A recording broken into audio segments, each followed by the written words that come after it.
RAVA is suitable rear-facing for children between 5 and 50 pounds. And to install, you want to start by selecting a recline in the blue window. Any position between 1 and 5 are acceptable positions. I'm going to pick 3.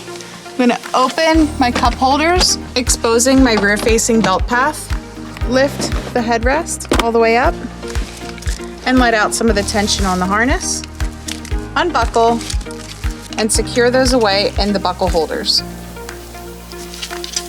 The infant inserts we're going to remove. They're suitable for infants between 5 and 11 pounds. Open up the snaps, revealing the true tension door. Open that up. I'm going to get my vehicle seatbelt, thread it through the exposed belt path,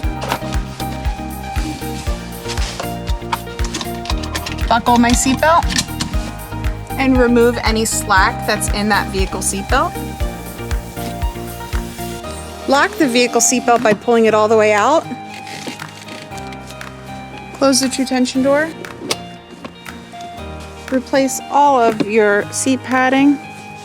Snap them into place. And the last step in checking to make sure that your RAVA is securely installed is to grasp at the seatbelt path and make sure that it moves left to right, up and down, no more than 1 inch, as well as make sure that your vehicle seatbelt is locked by giving it a firm pull. Always make sure to read and refer to your instruction manual. If you have additional questions on how to install your RAVA car seat, please reach out to our consumer service team. Thank you for choosing Nuna.